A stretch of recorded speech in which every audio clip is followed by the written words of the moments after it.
into a little bit of like us, what makes us different versus some other companies that maybe have not been there, done that type of thing.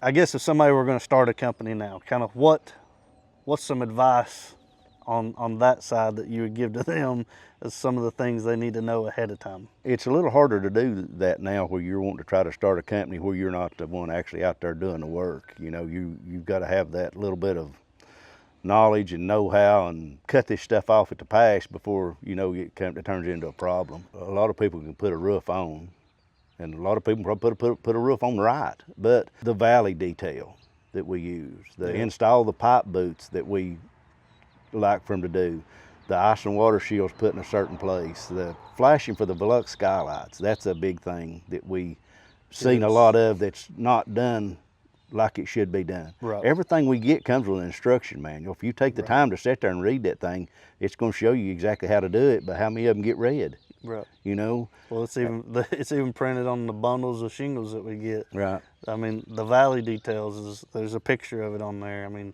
how to nail the starters, it's all right there on the package. In Spanish and English. Yes, like you said, so. Yeah. But is chimney flashing on there? Is crickets, how to install crickets, is that on there? I mean, there's a lot of unforeseen things. A lot more than just what's on the written on the package of shingles as far as how a roof goes on. Well, we had a new construction site. They had built a wooden chase and built a cricket on it, but it's getting stone on it.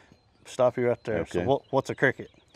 It's a saddle or a water diverter that goes behind a chimney. Right.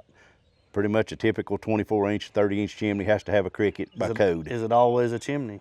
No, it don't have to be always a chimney. It could be a hood, some kind of vents, anything that's on the lower side of the roof that's going to have some water hit the backside of it. Dormer. Yeah. Even where you have intersection of two valleys, sometimes we'll put a cricket in the middle of them. So basically, where water's converging and we're trying to move it in a different direction. Got to have an outflow somewhere. Right. It's got to go somewhere. I had a builder build it, which he hired a group of guys to frame it. I go up there and look at the chimney and the cricket being built on the house, and the cricket stops at the outside edge of the chase. Right. So I called him. I said, I'd like for you to build this cricket a little bit different. He said, what do you need me to do? I said, well, I'd like for it to be anywhere from 4 to 6 inches out past the outside of the chase. Well, you're talking framing. Yeah. I said, why? He said, why do you want to do that? I said, well, why do you want the valley to hit the very back corner of the chase? Let's put the valley on out here on the roof line a little bit. That way when we go to flash it, the water won't hit the back of it. It'll come on out here and be on the outside edge. What were they putting on the outside of the chimney? Putting stone on it. So how much thickness? 2 to 3 inches. So you're going to have a little dead valley there on each side of that thing. It's 2 to 3 inches. It's just a dead spot where the stone sticks out past it. Right. And the same way with brick or whatever it may be.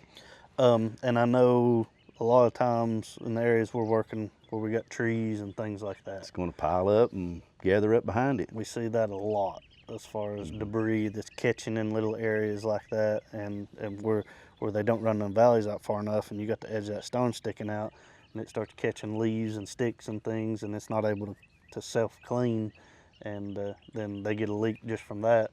I know we've went up and fixed a lot of leaks just by kicking some leaves and sticks and cleaning it out where the water can just get out of there. But I know it sounds like a lot of little bitty minuscule stuff that we're talking about, but a lot of this stuff it's out of sight, out of mind until you start getting your head wet. Yes, I know. Probably, I mean, I'd say a good 30% of our leak calls is Something because else. of a trade other than roofing.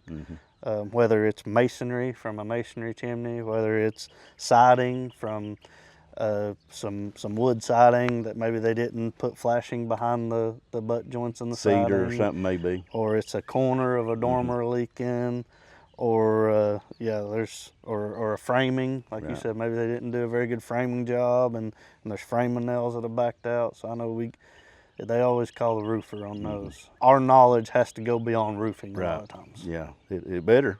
Right. If you'll be working your butt off trying to fix this stuff. Right. And I go out on a lot of calls, and they call a roofer.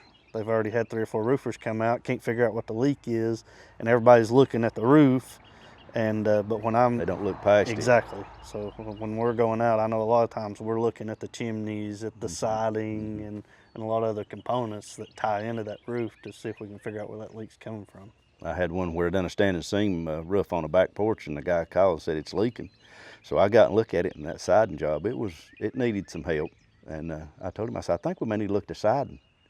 Oh, it's got to be that roof. I said, well, sir, I said, I don't think so. I said, the way this standing seam roof put together, the way we put the Z in, the way we put the butyl tape on, the way we put the wall flashing in, I said, it's almost impossible. I said, I ain't gonna say it's not, but he got somebody to redo that siding and work on those windows, and I've never got another phone call. A lot of this, when you was talking about the chimneys and the stone and the brick and stuff like that, we've looked at a lot of the stuff, you know, where we went out and it might have a crack in it.